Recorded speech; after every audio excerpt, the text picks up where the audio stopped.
Oke teman-teman ya, kenalin sekali lagi ya, kami dari Yayasan Lembaga Sabda atau sering dikenal Sabda. Oh ini Sabda nih. Sabda ini adalah yayasan yang bergerak di bidang studi Alkitab atau studi Alkitab ya.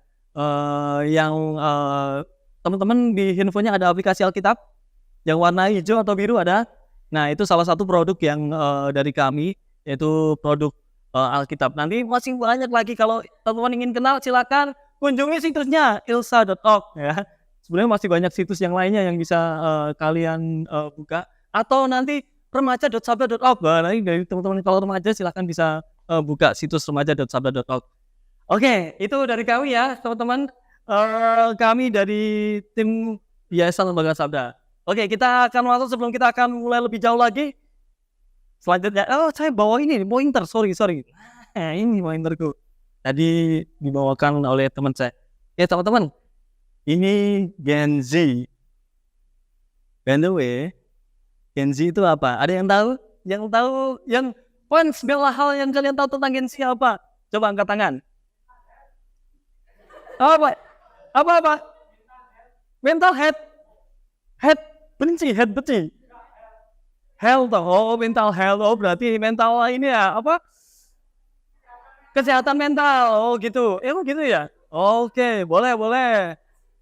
Oke, ada lagi teman-teman Gen Z apa? Jadi tentang kesehatan mental. Mental kalian terganggu ya?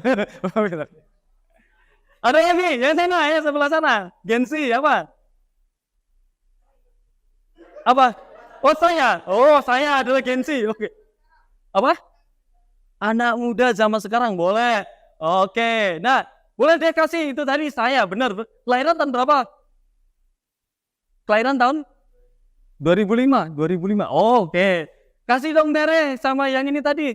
Apa tadi jawabannya? Anak muda zaman sekarang. Bolehlah anak muda zaman sekarang. Oke. Aku nggak pakai mic, suaraku udah kenceng banget ya. Oke. Nah, teman-teman. Thank you ya udah kasih ide tentang Gen Z itu seperti apa. Nah, oke. Nah, untuk mengenal Gen Z lebih dalam, nah ini teman-teman, ini aku mau kasih beberapa hal ya tentang generasi dari tahun ke tahun. Nah, dari generasi tahun ke tahun, ini minimal saya akan menyebutkan 5 saja. Yang pertama itu dari generasi Boomers. Salah pencet. Boomers ini kelahiran tahun 1940 sampai 1959. Ada yang di sini lah tahun segini? Mungkin opa atau nenek kakek kalian ya ini ya. Nah, mungkin segitu. Ada yang di sana kelahiran tahun ini? Jadi nggak ada ya. Jadi engkau nggak ada ya. Oke. Nah, ini generasi Boomers. Lalu yang kedua ada generasi X. Ini kelahiran tahun 1960 sampai 1979. Ada? Nggak ada. Oke. Sekarang generasi Y atau generasi milenial. Tahun 1980 sampai 1994. Ada yang di sini? Serius nggak ada? Oh, masih muda-muda. Ini berarti aku sendiri nih generasi. Dan ini aku masuk generasi Y ini. Kelahiran 87 soalnya. Jadi masuk generasi Y. Udah tua ya. Udah tua. Jadi aku masuk kelahiran generasi Y ini. Lalu nih generasi Z. Saya kira banyak nih. Generasi Z saat tahun 95 sampai 2010. Sini siapa? 95? Oke, hampir semua. Sebagian besar kalian di generasi Z ini ya. Jadi ada juga di penelitian yang lain menyebutkan bahwa Gen Z itu dari 97 sampai 2013. Ada juga saya segitu. Ada yang 2013? Kak, saya nggak ada ya. Nah, sekarang generasi Alpha. Ini generasi anak saya ini. Setelah tahun 2010. Siapa yang di sini? Kelahiran 2010 ke atas. Kayak ini ya. Kelahiran berapa kalian? Saya lupa mas, tiba-tiba. Ayo, Moses, berapa? Ayo. Mana Moses? Ayo. Kamu kelahiran tahun berapa? 2011. Berarti masuk ini ya? Kamu generasi Alpha ini ya. Ya. Oke, teman-teman. Ya, ini ya. Jadi ini ada beberapa generasi dari tahun ke tahun. Jadi kebanyakan di sini adalah generasi Z atau Gen Z. Lalu juga masih ada generasi Alpha yang hadir di sini. Oke, puji Tuhan. Oke, teman-teman. Nah, kita akan lihat nih kira-kira kebiasaan dari Gen Z atau Gen Z ya. Gen Z dan generasi Alpha saat ini apa aja sih? Ini kebiasaan dari Gen Z. Ada yang mau kasih usul kebiasaan kalian tuh sebenarnya ngapain aja sih? Kebiasaan kalian. Jujur sejujur-jujurnya. Nangis soalnya galau ya, gampang galau. Aduh, overthinking ya. Sukanya overthinking sama apa? Ngegame lah mabar terus, rampung-rampung. Sekaya saya nanti tinggi esok meneh mabar. Apalagi nih? Rebahan, tiktokan, hoax. Iya. Ih, generasi sekarang. Oke, itu ya, oke. Itu thanking untuk kejujurannya ya. Thanking untuk kejujurannya. Untuk generasi kalian boleh memberikan ide tentang Gen Z. Nah, teman-teman, ini di penelitian ini National Geographic ya menyebutkan ada beberapa kebiasaan dari Gen Z. Yang pertama selalu lepas dari smartphone atau gadget. Bener ya tadi ya? Bener nggak? Bener nggak? Ya, dari bangun pagi, bangun tidur, langsung pegang handphone. Sebelum tidur pun pegang handphone dulu, bener nggak? Makan pun sampai pegang handphone, ya nggak? Sambil nonton gitu. Siapa yang di sini makan sambil nonton? Nah, ada kan? Bahkan temenku ya, si generasi Z itu Gen Z ini, mandi pun bawa handphone loh, bayangkan. Ada yang di sini mandi bawa handphone. Wah, ya karena susahnya lepas dari handphone kan. Ada. Ini ya, memang generasi sekarang sudah sangat berkaitan dengan smartphone atau gadget. Oke, selanjutnya langsung aja ya. Nah, hobi gonta-ganti gadget atau handphone. Siapa yang di sini? Nah ya, oke. Kira-kira teman-teman. Wah, siapa ini? Siapa?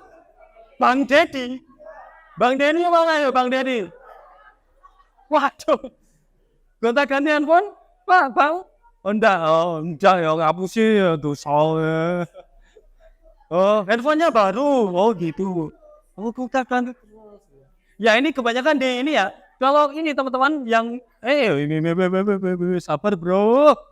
Yang ini biasanya itu kalau di kota-kota besar. Kalau ada handphone update sedikit aja udah selesai. Aduh, gimana ini? Aduh, nggak punya uang. Aduh, kayaknya jual ginjal aja deh. Terus saya sampai seperti itu ya. Jadi kayak ini kebiasaan ya, penelitian seperti itu. Lalu yang selanjutnya, gemar belanja dan pergi ke tempat hits. Wah, ini bisa kayak gini ya, tidak. Wah, siapa yang di sini sering setiap bulan pasti belanja online lebih dari 1 kali? Ya, karena gini ya, sekarang sudah banyak toko-toko online yang tersedia. Mereka saling saling main harga. Siapa yang paling murah? Wah, jadi murah-murahan ini sekarang toko itu. Lalu lebih gampang kita untuk beli ya. Dengan smartphone aja kita sudah bisa beli. Lalu apalagi toko apa lagi ya? Pokoknya semuanya sudah serba murah, serba gampang. Jadi ini membuat generasi sekarang mungkin sering-sering gemar belanja dan pergi ke tempat hits. Ayo, siapa di sini yang sudah pernah main ke, atau gini aja, siapa yang belum pernah main ke mana ya? Hitsnya mana ya sini ya? Joko Kali, ayo. Komennya Joko Kali, benar. Siapa yang udah pernah? Itu hits nggak sih? Enggak ya? Enggak. Siapa yang belum pernah ke Kemuning? Ayo, yang belum pernah ke Kemuning aja. Siapa yang udah pernah ke Kemuning? Ya, di sana foto-foto pajang di media sosial ya. Karena semuanya itu tersedia untuk kalian. Jadi kenapa demikian? Karena kalian berada di era digital di mana kalian bisa memposting memposting foto-foto kalian di tempat-tempat hits untuk bisa dipajang di media sosial. Lalu selanjutnya, punya banyak akun media sosial. Punya banyak media sosial, di dalam media sosial tuh punya banyak akun fake. Siapa di sini ngaku? Yang guyu-guyu biasanya ya. Yang ketawa-ketawa. Ada? Ya, di sini siapa yang Instagramnya punya lebih dari satu akun? Tigo stalking ya nih. Ayo. Itu ada juga. Biasanya yang satu untuk stalking, yang satu untuk buat pencitraan. Gitu ya. Oke. Lalu ini ya, jadi ini masih punya banyak akun media sosial dan dan juga punya banyak media sosial lainnya. Jadi mungkin Twitter, TikTok, Facebook, apalagi Friendster. Oh, kalian gak ngerti Friendster itu apa? Itu zamanku dulu waktu SMA ya, tahun-tahun 2001. Ada yang belum lahir mungkin ya. Tahun 2001, 2000-an. SMA aku 2006 deh. 2003, 2004. Ada yang belum lahir mungkin. Nah, ini lalu apalagi kira-kira? Tadi udah disebutin ya dari teman-teman. Kalau banyak ini ya, banyak kebiasaan kalian dari generasi Z itu Gen Z ini. Nah, kira-kira dari ini kan kebiasaan dari teman-teman. Sekarang kita mau lihat kelebihan dari generasi Z. Kelebihan dari kalian itu apa sih? Ada yang tahu nggak? Kira-kira kelebihan apa? Tidur ya. Tidur kita itu kelebihan ya? Oh iya, waduh. Kelebihan, oke. Boleh. Nanti kelebihan berat badan, aku lama-lama udah tambah ini ya, oversize ini ya. Ada lagi? Pinter teknologi, that's right. Apa lagi? Up to date ya, nggak pernah ketinggalan, nggak pernah mau ketinggalan. Ada lagi? Outside the box, oke. Pemikirannya di luar pemikiran orang-orang, kebiasaan orang-orang yang lainnya itu ya. Bahkan pikirannya sampai tidak punya pikiran. Enggak. Enggak gitu ya. Bukan seperti itu ya, out of the box ya. Oke. Ya kita akan lihat bersama-sama. Ini juga penelitian ya. Yang pertama, fasih teknologi. Tadi benar ya. Jadi fasih teknologi teman-teman. Ini teman-temanku ini generasi Z juga ini. Ini kelahiran berapa kamu? 2000? 2001.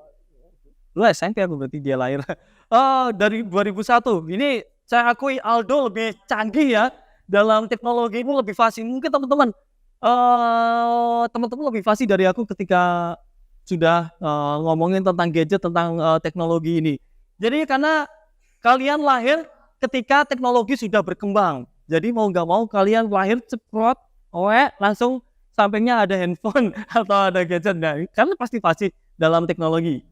Lalu selanjutnya inovatif. Nah, karena kalian sudah di zaman kalian ya teman-teman, untuk mengerti sesuatu itu mudah sekali. Hanya melalui handphone kalian bisa mendapatkan tips untuk ini, cara untuk ini, cara untuk itu. Dan akhirnya kalian lebih inovatif karena kalian mudah sekali mengakses semua hal yang kalian inginkan melalui teknologi atau melalui internet yang tersedia saat ini. Selanjutnya adaptif atau mudah beradaptasi. Nah, ini kenapa? Karena di era digital ini kan perkembangan terus cepat ya. Jadi sudah ini update ini lagi. Barusan kayaknya zaman baru ini usume lagi wae, ngerti ra usume? Lagi wae usum kayak gini kok wis beda lagi. Jadi kalian tuh cepat beradaptasi dengan segala perubahan-perubahan yang begitu cepat di era digital ini. Lalu apalagi kira-kira kelebihan kalian selain tidur ya? Itu kayaknya bukan kelebihan deh, tidur terus tuh mager tuh. Mager sekarang bisa cari uang pakai mager ya, tapi karena kalian fasih dalam teknologi. Dan mungkin masih banyak lagi ya. Pertanyaannya, apakah kebiasaan-kebiasaan tersebut membuat Gen Z atau membuat kalian menjadi orang yang excellent? Oke. Gimana kira-kira? Apakah kebiasaan tersebut membuat kalian menjadi excellent? Ada yang mau jawab? bukan ini ya, saya nggak punya ini ya, ilmu kebatinan, jadi nggak ngerti kata batin kalian tuh ngomong apa. Kira-kira bisa nggak? Ada yang bisa, ada yang nggak? Setuju dengan saya? Setuju ya? Ada yang bisa, mungkin ada yang nggak. Nah, teman-teman, lalu bagaimana menjadi Gen Z atau generasi kalian atau generasi Alpha yang excellent, khususnya excellent di hadapan Tuhan? Kira-kira bagaimana? Ada yang mau kasih usul? Tak giliran kene lu menang kabeh ya. Kenapa ya? Serius langsung diam. Aku ngomong ini bener lah ya. Ayo, ada yang mau kasih pendapat atau usul? Kira-kira gimana? Halo? Aman? Aman. Tenang, aman. Terkondisikan ya. Kalau aman kira-kira apa? Mau kasih jawab. Kira-kira bagaimana? Untuk menjadi generasi yang excellent. Memilah, oke? Lanjut. Memilah. Ya apa ya mas?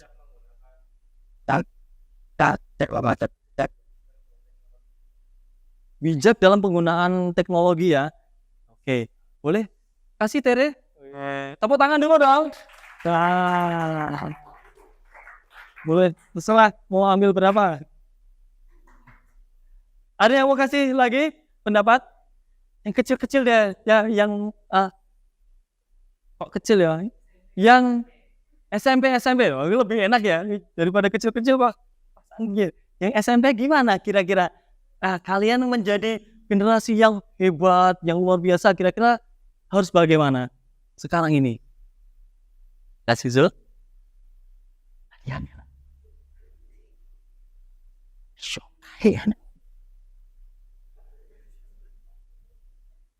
Apa? Nggak usah fisik-fisik, langsung aja. Nah, dia dibagi dua loh nanti loh. Ada kasih Zul? Nggak apa-apa, sebut aja. Oke, malu-malu ya. Oke, kadang malu-malu, anggap aja aku sudah tahu apa yang menjadi jawaban mereka. Sudah tahu mas. Oke, nah bagaimana menjadi generasi Gen Z atau yang excellent? Nah saat ini kita akan mempelajari bersama-sama untuk menjadi generasi yang excellent. Kita harus menjadi Daniel generation, to be excellent. Ini nanti kita akan bedah ya bersama-sama dari kitab Daniel pasal yang pertama. Nah ini nanti teman-teman harap bisa di rumah nanti bisa membaca sendiri-sendiri ya di pasal yang pertama. Saya akan lanjut aja untuk menjadi generasi Daniel yang excellent. Nah sebelum kita akan masuki jauh lebih dalam untuk membahas tentang ini. Nah ini teman-teman, ini kita akan melihat latar belakangnya ya. Bahwa zaman dulu, pada zamannya Daniel ya, Raja Nebukadnezar, Raja siapa? Nebukadnezar, Raja Babilonia, atau sering kalau di Alkitab terkenalnya dengan Raja Babel, itu menguasai beberapa daerah termasuk Yehuda dan Israel. Jadi Raja Nebukadnezar ini menginvasi beberapa wilayah di kerajaan yang ada di Israel. Di beberapa bangsa termasuknya Israel dan Yehuda atau Yehuda ini. Iya, jadi ini istilahnya menjajah ya teman-teman. Mereka bapak-bapak yang gini itu kayak Randy Orton, kalian nggak tahu ya. Bapak-bapak yang gini ini kalau diibaratkan ya, ini menguasai beberapa daerah di wilayah bangsa termasuk yang ada di Israel dan Yehuda. Lalu saat itu Raja Yehuda dipimpin oleh Raja Yoyakim dan dikalahkan oleh Raja Babel ini di bawah pimpinan Raja Nebukadnezar. Yoyakim, raja siapa? Yoyakim kita tahu teman-teman nanti bisa lihat Yoyakim adalah raja yang tidak baik karakternya. Dia menyembah Allah lain, dia juga terhadap rakyatnya itu sangat-sangat tidak baik. Jadi di bawah pemimpinan Raja Yoyakim di kerajaan Yehuda ini sungguh-sungguh merosot dari segi imannya, dari segi kehidupannya, jadi sangat-sangat tidak baik. Apa yang terjadi? Akhirnya semua barang dijarah, tak terkecuali barang-barang yang ada di bait Allah. Jadi seperti kawan penjajah ya, jadi dia menjarah semua barang-barang yang ada di Yehuda itu dijarah oleh bapak-bapak tadi. lalu Bapak Nebukadnezar ya, Raja Nebukadnezar, dan tidak terkecuali perkakas di bait Allah. Semua perkakas dijarah, lalu nanti kalau teman-teman baca, nanti semua perkakas ini diberikan di kuil dewanya orang Babel. Nah, teman-teman, ya ini kayak sedikit ini ya, tanda kutip ya, jadi bukti bahwa Allah mulai meninggalkan kerajaan Yehuda ini. Ya karena perbuatan, karena memang kerajaan ini kan tegak tengkuk ya. Kadang percaya sungguh pada Tuhan, tapi kadang sampai titik meninggalkan Tuhan, tidak percaya pada Tuhan. Dan Allah melalui peristiwa ini dipakai Allah untuk menghukum bangsa atau orang-orang Yehuda. Teman-teman, kehidupan kita sebagai anak-anak Tuhan yang sudah diselamatkan, ya kita perlu berhati-hati ya dengan hidup ini. Ya terkadang hidup kita juga tegar tengkuk ya. Kadang di atas, kadang iman kita kuat. Tuhan, kalau ada masalah, Tuhan, aku di bawah, tolong Tuhan. Berdoanya dari pagi sampai pagi lagi. Tapi ketika semuanya sudah running well, semuanya udah oke, lupa. Tadi ya kesaksian tadi ya. Tadi siapa? Yang baru wisuda tadi. Terima kasih loh untuk kesaksiannya ya. Ya cukup baik. Dan Tuhan cukup baik. Di saat mulai meninggalkan Tuhan, kita harus balik lagi nih kepada Tuhan. Karena Dia Allah yang sejati, Allah kita yang benar-benar setia untuk menyertai kita. Dia Allah adalah Allah Immanuel. Lalu ini ya, semua keadaan di Yehuda seperti ini. Dan akhirnya orang-orang Israel akhirnya menjadi budak di Babel. Semua diangkut menjadi budak di Babel. Seperti itu. Penjajahan seperti itu. Dan juga Daniel dan teman-temannya serta di Daniel dan teman-temannya. Karena ini Daniel dan teman-teman, kenapa teman-teman? Karena mereka adalah keturunan bangsawan, keturunan raja. Itu akhirnya juga diculik, dipaksa untuk nantinya dibawa di Babel dan nantinya akan menjadi pekerja atau pelayan di kerajaan Babel tersebut. Tidak enak ya, masa perbudakan kira-kira enak gak ya? Kita nggak ngalami ya, puji Tuhan ya. Kita udah tidak mengalami masa perbudakan pada zaman penjajahan. Wah, kasih karena Tuhan ya. Nah teman-teman, lalu pada waktu itu Raja Nebukadnezar bertitah kepada Aspenas, kepala istana, untuk membawa beberapa orang Israel yang berasal dari keturunan raja dan kaum bangsawan. Jadi keturunan kaum elit diminta untuk dibawa kepada Raja Babel yang nantinya diminta untuk menjadi pekerja di sana. Ini beberapa kaum elit ya, hanya keturunan raja dan bangsawan. Tadi kalau yang orang-orang biasa kan jadi budak. Kalau ini nanti akan dijadikan ya ada jabatan lah di pemerintahan di kerajaan Babel ini. Dan standar dari kerajaan Babel itu apa saja sih yang diberikan kepada orang-orang bangsawan dan keturunan kaum raja ini? Yang pertama, usianya muda. Nanti teman-teman bisa buka ya dari Daniel pasal 1 ayat 4 sampai 5. Yang pertama, usianya muda, future generation, karena ini dijadikan orang-orang ini akan dikontrak kerjanya bukan dalam jangka pendek, tetapi dalam jangka yang panjang. Jadi usia muda untuk generasi, karena ini untuk generasi masa depan, dia akan memimpin dalam waktu yang lama, tidak jangka pendek. Jadi inilah dipilih oleh usia muda. Teman-teman, kalian saat ini adalah usia muda. Siapkan untuk kehidupan masa depan kita dengan baik-baik ya. Karena kita akhirnya tidak bisa berpikir hidup kita hanya ini dan besok. Hidup kita ini dan nanti sampai Tuhan memanggil kita. Persiapkan dengan baik-baik kehidupanku nanti akan seperti apa ya. Jadi generasi muda ini yang dipilih, standar kerajaan yang dipilih adalah orang-orang bangsawan dan anak-anak raja tadi usianya masih muda, future generation, karena untuk generasi yang akan datang sebagai pelayan kerajaan di Babel. Lalu selanjutnya tidak ada celah dan sempurna. Jadi ini secara fisik kepalanya utuh, jadi nggak ada yang badan saja. Jadi secara fisik semuanya utuh, nggak ada cacat celah sama sekali. Orang yang ini ya jadi kerajaan Babel ya, standar kerajaan Babel ya. Ini dibilang adalah orang-orang yang secara fisik semuanya utuh. Beda ya kalau standar kerajaan Tuhan, ya kan, beda kan? Kita bersyukur sebagai anggota kerajaan Allah, kita dipilih. Tuhan tidak memandang bagaimana keadaan hidup kita, yang Dia pandang adalah iman percaya kita kepadanya. Amin. Nah, ini Ini tidak ada celah. Jadi secara perawakan semuanya sempurna. Lalu selanjutnya perawakan dan penampilannya baik atau elok? Good looking. Ya. Jadi ini yang nggak good looking kayaknya nggak masuk dalam kriteria ini. Tapi ini kriteria dari kerajaan, standar kerajaan dari Babel pada waktu itu. Orang-orang yang good looking yang dari bangsawan ya, dari kerajaan itu yang masuk dalam kriteria ini. Lalu selanjutnya memahami berbagai hikmah dan kebijaksanaannya, karena mereka nanti akan diutus untuk memimpin dalam suatu daerah.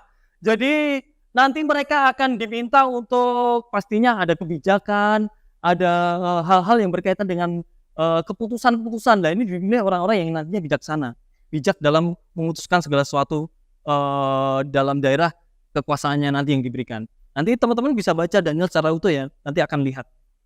Daniel, lalu banyaklah nanti teman-teman bisa pelajari secara utuh tentang Daniel ini. Lalu pengetahuannya banyak dan luas. Nah, ini nanti pengetahuannya berkaitan dengan pengetahuan ya, karena ini nanti pengetahuan tentang sejarah dari Babilonia seperti apa. Mereka nanti akan menghidupi berada dalam dunia yang baru. Jadi mereka harus mengetahui pengetahuan sejarahnya Babilonia, harus mengetahui pengetahuan tentang perekonomian, mengetahui tentang situasi dan kondisi masyarakat saat itu. Jadi ini orang-orang yang dipilih adalah orang-orang yang memiliki pengetahuan yang luas dan pengertian tentang ilmu, ya, ilmu ekonomi, ilmu agama mungkin, agamanya Babel ya, dan banyak hal.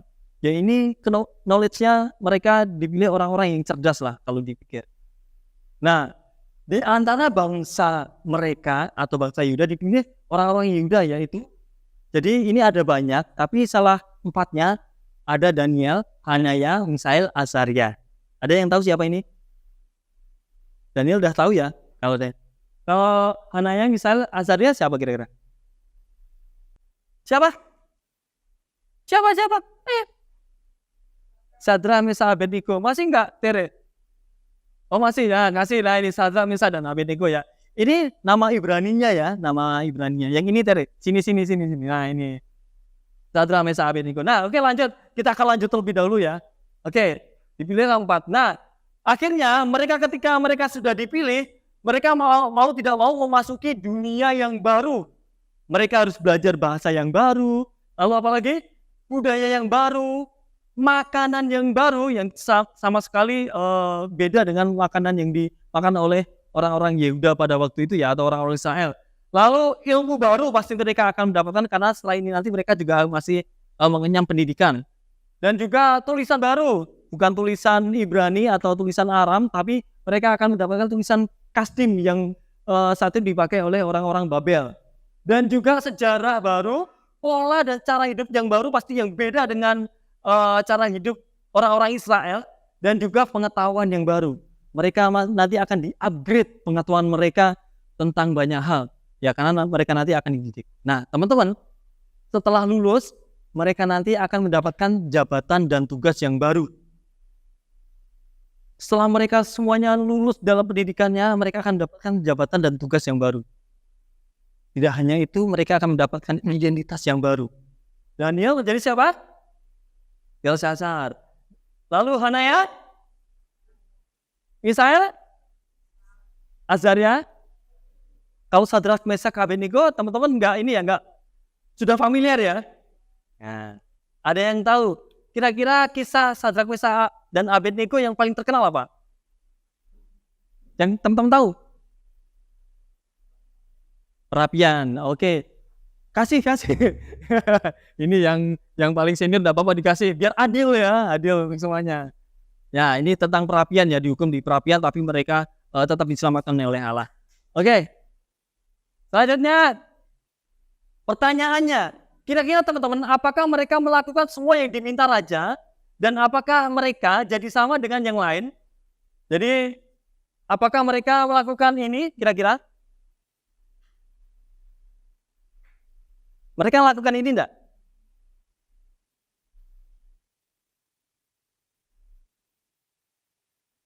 Melakukan? Coba frekuensi atau volumenya, intonasinya bisa agak dikencangkan supaya orang yang tua Di sini pendengarannya bisa terdengar dengan frekuensi yang, jangan tinggi-tinggi banget juga, karena nanti akan, eee, terdengar kalau semakin tinggi kan semakin nggak kedengeran ya. Kira-kira melakukan nggak? Hah?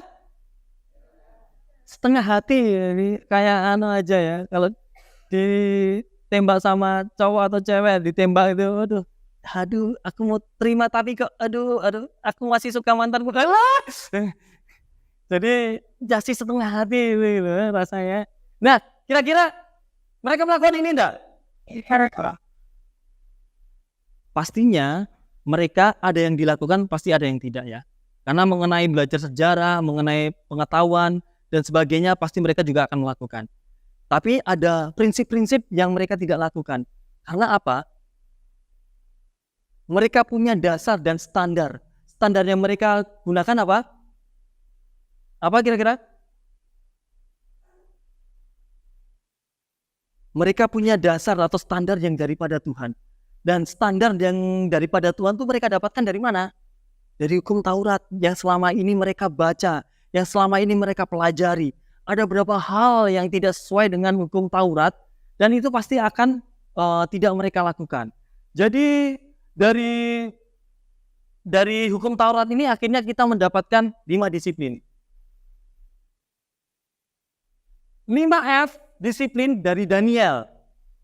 5F, kenapa ada S? Karena jamak ya, 5F itu kan kalau bahasa Inggris jamak kan ada S-nya ya. Jadi 5F disiplin dari Daniel. Nah, ini kunci untuk menjadi excellent di dalam Daniel generasi. Ada faith, focus, food, fit, fitness, friends atau family. Ada apa? Pertama, kedua, ketiga, keempat, kelima. Oke, kita akan pelajari dan kita akan bahas satu-satu ya. Kiranya ini nanti bisa menolong kita untuk mengerti generasi Daniel itu yang seperti apa sih. Nah, yang pertama, faith. Faith itu apa teman-teman? Ada yang namanya faith di sini? Gak ada ya? Oke, iman. Nah, teman-teman, iman ini, ini jadi beda ya nanti. Nah, oke, iman. Jadi iman itu sumbernya karena belas kasihan Tuhan. Teman-teman, sadar nggak sadar, kita beriman karena Allah terlebih dahulu mengasihi kita, amin. Karena kasih Allah yang nyata dalam kehidupan kita, bukan kita yang terlebih dulu mengasihi Allah, tapi karena Allah yang mengasihi kita terlebih dahulu, makanya kita timbul iman kepada Dia, timbul kasih dan iman kepada Dia. Seperti Kristus yang terlebih dahulu mengasihi kita dengan rela mati di kayu salib. Makanya kita beriman dan percaya kepadanya. Sumbernya iman. Dan iman itu berasal dari mana? Dari dalam firman Tuhan atau kitab suci. Bagaimana kita bisa beriman kepada Kristus? Dari mana sumbernya? Ya dengan baca kitab suci. Tanpa baca kitab suci kita tidak akan pernah tahu iman itu seperti apa. Iman kepada Allah itu bagaimana. Iman kepada Yesus Kristus yang telah mati dan menyelamatkan kita itu yang seperti apa. Kita tidak akan pernah bisa percaya tanpa kita belajar firman Tuhan. Jadi iman timbul dari firman Tuhan atau kitab suci. Lalu disiplin yang dilakukan apa? Komitmen untuk tidak menajiskan diri. Jadi teman-teman, Daniel percaya Daniel. Daniel itu percaya dia tidak mau makan makanan yang dihidangkan oleh raja. Berupa daging-daging dan minuman anggur. Nanti teman-teman bisa baca. Nah, karena dia percaya akan Taurat tersebut, ya, dia lebih komitmen untuk tidak menajiskan diri karena dia percaya pada Taurat, sehingga hasilnya apa? Ada yang tahu? Bagaimana Daniel, Sadrak, Mesha dan Abednego? Mereka lebih baik ya, secara body ini mereka lebih bagus, secara perawakan mereka lebih bagus. Jadi ini ya, tangki rohaninya mereka pun penuh dan Tuhan menganugerahi mereka dengan pengetahuan, keterampilan, kebijaksanaan dan pemahaman dan lain-lain. Faith. Lalu yang kedua tadi apa? Fokus. Fokus mereka, target pendidikan mereka selesai selama 3 tahun. Kalau ini kuliah D3 ya. Selama 3 tahun mereka harus selesai melakukan pendidikan yang dilakukan di mana? Di kerajaan Babel tadi. Mereka harus selesai 3 tahun. Teman-teman harus ada target, selesai kuliah harus ini. Selesai S1 4 tahun, D3 3 tahun, udah selesai. Harus ada target. Fokusnya seperti itu. Lalu disiplin, mereka belajar hal-hal yang baru tadi ya sudah disampaikan sebelumnya. Mereka tekun, tidak pernah menyerah, adaptif atau mudah beradaptasi dengan teknologi yang baru. Teman-teman, katanya generasi sekarang itu gampang menyerah. Dikit-dikit, ya nggak? Saya kira anak-anak Tuhan bukan seperti itu, amin. Kita memiliki mental-mental yang baja, tidak mudah menyerah. Pekerjaan kalau belum selesai ya diselesaikan. Ini. Lalu prioritasnya taat kepada Tuhan dalam pembuangan sebagai umat Tuhan. Jadi lebih taat kepada Tuhan daripada taat kepada standar yang diberikan oleh kerajaan Babel tersebut. Ya kan? Masalah makanan, dia memilih taat kepada apa yang jadi perintah Tuhan. Dan hasilnya kan menjadi lebih bagus daripada ketika generasi atau orang-orang yang lain pada waktu itu. Ternyata ketaatan dengan firman Tuhan tuh bisa menjadikan kita memiliki standar yang lebih tinggi daripada yang lain. Amin. Oke. Nah ini mintalah kepada Tuhan untuk memberi kita fokus pada tujuan Tuhan bagi kita sebagai murid Kristus di era digital ini.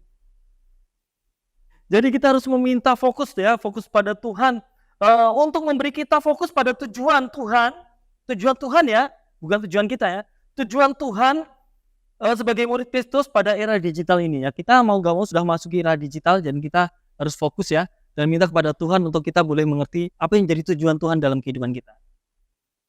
Selanjutnya, F yang ketiga tadi apa? Food ini berkaitan dengan disiplin untuk menjaga hidup. Tadi ya disiplinnya menjaga hidup. Hidupnya dijaga. Daniel, Sadrak dan Mesya dan Abednego, dia untuk menjaga makanannya. Jadi makanannya sesuai dengan apa yang jadi perintah Tuhan tadi. Kembali lagi ke situ. Mereka lebih disiplin menjaga hidup mereka. Sehingga makanan yang mereka makan itu makanan sehat, sayuran dan air putih. Karena yang disediakan kerajaan itu daging-daging dan juga anggur merah, amer. Wong saiki ngomongnya amer ya. Tapi ini air putih. Jadi dia lebih memilih minuman yang sehat mengenai makanan. Jadi dia bisa mengendalikan diri. Bayangkan teman-teman, mereka tuh dipilih lah jadi makanan-makanan yang enak loh ya. Tapi mereka memilih, apalagi mereka masih muda loh. Bayangin, sekalian loh. Kalau ada makannya yang lebih enak, kira-kira kalian makan nggak? Iya kan? Iyalah. Tapi itu tidak sesuai dengan firman Tuhan. Karena kemungkinan besar makanan daging-dagingan dan sebagainya itu kemungkinan zaman dahulu biasanya juga dipersembahkan kepada dewa-dewa mereka. Ya, Tuhan tidak berkenan. Yang keempat apa? Fit atau fitness. Akhirnya mereka terlatih dengan kebugaran yang baik atau dengan tubuh yang baik, mereka terlatih untuk melayani raja. Mereka bisa bekerja lebih keras lagi daripada yang lain, dan mereka bisa bergerak lebih cepat untuk menjadi pelayan yang ada di kerajaan Babel pada waktu itu. Dan akhirnya mereka memiliki kebiasaan yang baik dan terstruktur.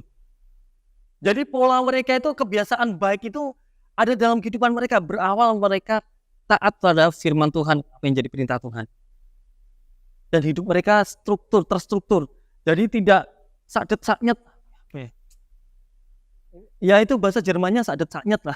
Jadi mereka tidak mudah ini, tapi terstruktur tuh berarti teratur ya. Semuanya baik hidupnya. Ini yang dimiliki. Jadi memiliki tubuh yang bugar tuh mudah. Akhirnya mereka mudah berkonsentrasi, mereka mudah belajar dengan cepat. Tadi ya mereka 3 tahun sudah selesai. Mereka daripada yang lain, mereka lebih baik dari yang lainnya. Hanya dari awal mereka beriman kepada Tuhan melalui firman Tuhan. Yang terakhir apa? Friend, fellowship atau family. Dan akhirnya Daniel dari situ ketika semuanya sudah baik, mereka bisa aktif bersosialisasi dengan orang lain. Jadi ini mereka memiliki relasi dengan orang lain, bagus ya menjalin relasinya. Dan berkomunikasi dengan baik, bisa berkomunikasi dengan baik dengan orang lain. Dan berhubungan baik dengan lingkungan yang ada di luar. Sekarang dunia kita itu seolah-olah membuat kita enggan untuk bisa bersosialisasi dengan orang lain ya. Karena handphone membuat yang dekat jadi jauh, yang jauh jadi dekat. Tapi anehnya yang kebanyakan minornya itu membuat yang dekat jadi jauh. Makan, semuanya pegang handphone. Persekutuan, mainan handphone. Kadang seperti itu. Ibadah, wah bosan gitu. Wah ini update-nya apa ya? Ya ini, menjalin relasi itu penting. Apalagi orang-orang Kristen. Tujuan kita kan menjangkau orang-orang di luar sana untuk datang pada Kristus. Kalau kita tidak bisa menjalin relasi dengan mereka, bagaimana kita bisa menjangkau mereka? Apalagi teknologi harus kita gunakan untuk menjangkau mereka, ya kan? Benar nggak? Sekarang dengan teknologi kita bisa menjangkau jaraknya lebih luas lagi. Bahkan antar benua. Kita bisa menjangkau orang dengan teknologi ini. Mintalah kepada Tuhan untuk memiliki banyak teman dan bersedia untuk berbagi dengan orang-orang yang tidak percaya tentang kasih Tuhan. Bagian kita saat ini untuk menceritakan kasih Tuhan kepada mereka. Bermula dari menjalin relasi. Lanjut. Tadi apa berarti? 5F, disiplin dari Daniel apa? Fokus, food, fitness, friend. Faith, iman. Iman itu menjadi dasar kita. Fokus itu menjadi cara kita untuk menjadi generasi yang excellent. Lalu food itu adalah input yang kita terima untuk menjadi generasi yang excellent. Itu inputnya apa saja? Pastinya firman Tuhan. Lalu fitness itu adalah cara kita untuk melatih diri kita untuk kita menjadi generasi yang excellent. Cara melatih ya kita datang persekutuan, kita datang mau bersedia dilatih dalam training pelayanan, datang seperti saat ini. Itu input yang kita dapat dan kita mau latihan dari segi hal ini. Lalu yang terakhir adalah friends atau family. Itu adalah hasilnya untuk kita bisa menjangkau orang-orang yang belum percaya Kristus untuk dibawa padanya. Amin. Nah, bagaimana dengan kita sekarang? Dunia kita perlu apa? Dunia kita perlu apa kira-kira teman-teman?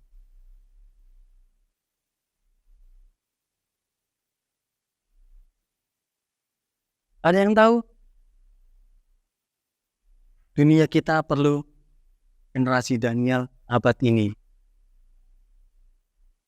Generasi Daniel abad ini. Generasi Daniel abad ini itu seperti apa toh? Seperti apa kira-kira? Kita akan bahas satu persatu ya. Daniel ini menjadi sebuah singkatan teman-teman. Oke. Berawal dari D. D itu apa? Apa? Digital. Teman-teman kita sudah masuk era digital ya. Oke ya. Bahkan sekarang era digital sudah masuk dalam perubahan era AI. Artificial Intelligence. Tapi kita masih masuk dalam era digital ini. Kita sudah masuk dalam dunia yang baru. Dulu zamanku SD itu belum, ngomong-ngomong boro-boro digital itu apa, nggak ngerti. Jadi sekarang anak SD pun sudah tahu apa itu digital. Jadi sekarang kita sudah masuk dalam era digital. Dan teman-teman mari kita gunakan dalam era digital untuk melayani Tuhan. Kita gunakan peralatan digital untuk menjangkau orang-orang untuk dibawa pada Kristus. Kita gunakan peralatan digital untuk kemuliaan Tuhan. Tidak hanya untuk bermedsos saja, boleh nggak? Medsos kita gunakan untuk melayani Tuhan. Bikin food, ayat-ayat. TikTok pun bisa kita gunakan untuk share firman Tuhan. Digital. Kita bisa gunakan ini ya. Lalu selanjutnya, apa? Yang keras apa? Ini menjadi fondasi dari iman hidup kita. Segala sesuatu yang kita kerjakan itu harus berdasarkan dengan Alkitab. Seperti Daniel tadi, segala sesuatu yang dia kerjakan itu didasarkan pada firman Tuhan. Firman Tuhan yang menjadi dasar Daniel dan Sadrak, Mesak dan Abednego itu untuk melakukan kehendak Allah. Kita melayani ini pun kita datang dalam persekutuan karena firman Tuhan. Kita bersekolah karena kita ingin memuliakan Tuhan. Firman Tuhan yang harusnya menjadi dasar dalam kehidupan kita untuk menuntun kita dalam pola tingkah kehidupan kita, tingkah laku kita. Sadrak, Mesha, dan Abednego sudah berhasil karena taat pada firman Tuhan. Bagaimana dengan kita? Lalu selanjutnya apa? Nasionalis. Nah, teman-teman, kita ditempatkan Tuhan di bangsa Indonesia. Bukan sebuah kebetulan ya. Bukan Tuhan kocok dadu langsung, wah ini si Moses ini di Indonesia saja ya. Gak seperti itu. Tidak ada yang kebetulan. Semua sudah dalam rencana Tuhan. Dan kita sebagai orang yang nasionalis, kita harus mengasihi dan berkontribusi bagi bangsa Indonesia ini. Mengasihi keadaan bangsa Indonesia seperti apa? Kita bawa dalam doa. Berkontribusi kita apa sih yang bisa kita kontribusikan untuk bangsa Indonesia ini? Kira-kira apa? Hal simpel aja, coba sebutkan. Apa? Yang jelas, ayo. Bayar pajak, betul. Lalu apa lagi? Kalau pendidikan deh, jangan jauh-jauh. Kalau di pendidikan? Upacara, oke. Ya siap. Berat, ya siap. Siap. Teman-teman belajar dengan sungguh-sungguh ya. Kalian tidak bolos sekolah aja, belajar dengan sungguh-sungguh. Karena itu program, teman-teman.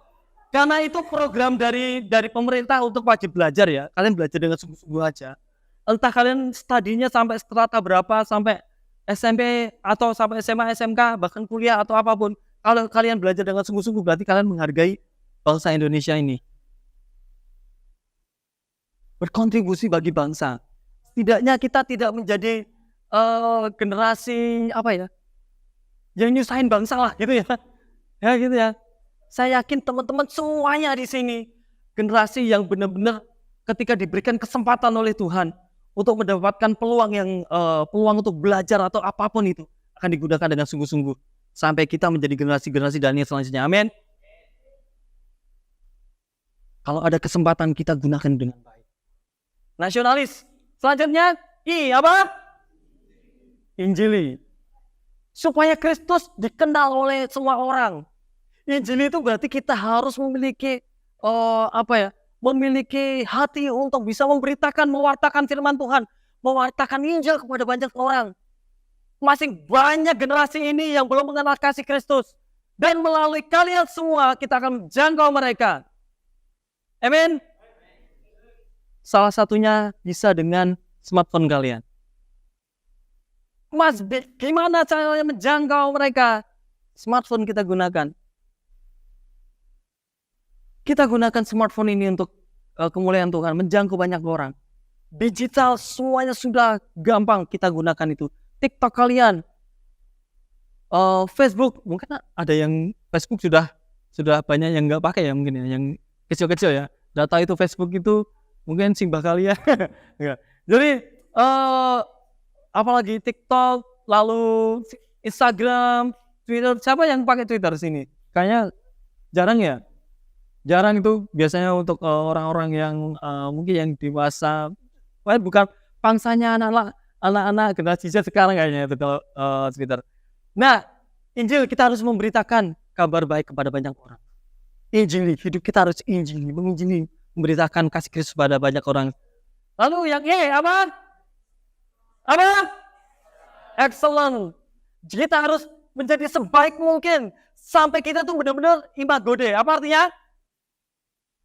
Imago Dei tahu artinya apa? Serupa atau segambar dengan Allah.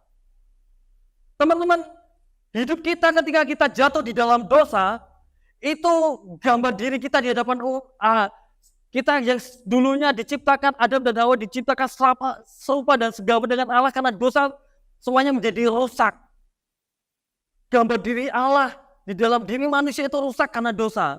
Tetapi Kristus datang, dia datang ke dunia, menyelamatkan kita, menebus kita, sehingga kita dikembalikan lagi gambar diri jadi segambar dan serupa dengan Allah. Dan kita harus perjuangkan itu menjadi sebaik mungkin. Perjuangan ini tidak berhenti sampai titik kita percaya Kristus, tapi kita akan terus berusaha menjadi sebaik mungkin, memberi yang terbaik bagi mulia nama Tuhan.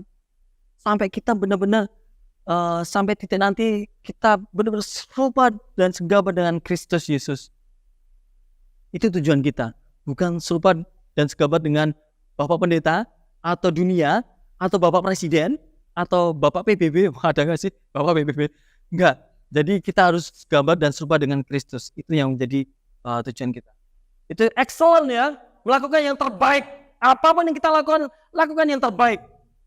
Seperti Kristus telah yang memberi yang terbaik bagi kita. Amin. Lanjutnya. Apa? Layak layani. Untuk kita menjadi layak dan layani harus ada learning dan leadership. Belajar dan terus belajar dan terus belajar dan terus belajar dan akhirnya kita menjadi pemimpin. Dan itu kita akan lakukan terus menerus. Tidak ada satu titik berhenti. Jadi generasi Daniel adalah siapa?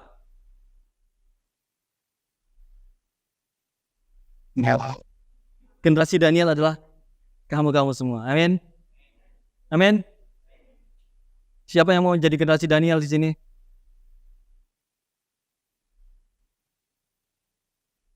Generasi yang memuliakan nama Tuhan, memberi yang terbaik bagi Tuhan untuk dunia digital ini. Amin. Oke. Daniel artinya tadi apa kepanjangan dari? Yuk, 1, 2, 3. Itu adalah kamu. Seperti Daniel, kita dipanggil untuk belajar. Seperti Daniel, kita dipanggil untuk melayani. Seperti Daniel, kita dipanggil untuk menjadi pemimpin. Amin. Karena adalah pemimpin masa depan bangsa ini. Bring the digital world to the digital world to digital generation. Atau artinya, berikan firman Tuhan digital ini kepada dunia digital untuk menjangkau siapa? Generasi digital. Sekarang kita masuk era digital dan generasi digital adalah generasi kalian ini. Nah, teman-teman, sebenarnya ini menarik banget ya untuk masalah ini. Ini teman-teman silahkan bagian kita untuk menjangkau generasi digital itu ada di tangan kalian semuanya. Kita harus sungguh-sungguh melayani Tuhan dan sampai nama Tuhan dipermuliakan. Amin. Sebenarnya ini ada metode yang menarik yang cocok buat kalian, yaitu metode PA dengan AI Square. Square itu berarti kotak ya, atau AI kuadrat. Tapi tidak ada waktu lagi ya karena waktu sudah habis. Jadi ini nanti mungkin kalau ada kesempatan lagi kita boleh ngobrolin masalah ini ya. Ngobrolin masalah ini kita boleh deh kalau ada kesempatan lagi. Tapi cukup demikian ya yang bisa saya sampaikan. Kiranya ini menolong kita untuk menjadi generasi yang excellent di dalam Tuhan. Amin. Dan kita siap, mau nggak mau, siap nggak siap, kita harus siap. Kita berdoa terlebih dahulu. Bapak di surga bersyukur pada sore hari ini kami boleh senantiasa diingatkan kembali untuk menjadi generasi yang excellent. Seperti Daniel yang sudah melayani Tuhan dengan sungguh-sungguh. Dengan langkah pertama percaya dan taat dengan firman Tuhan. Bagian kami di tempat ini anak-anakmu generasi digital saat ini Tuhan. Untuk mau taat dengan firman Tuhan. Dan mau terus melayani Tuhan melalui dunia digital. Dan kiranya Tuhan akan memberkati anak-anak di tempat ini. Menjangkau mereka semua. Sehingga melalui anak-anak ini nama Tuhan dipermuliakan. Tuhan tolong berkati, mampukan segala sesuatu yang dikerjakan anak-anak di tempat ini. Biarlah Tuhan yang jadikan berhasil dan nama Tuhan dipermuliakan. Kami menyerahkan doa, ucapan syukur, permohonan kami padamu. Dalam nama-Mu Yesus Allah kami hidup. Kami telah berdoa dan mengucap syukur. Haleluya. Amin.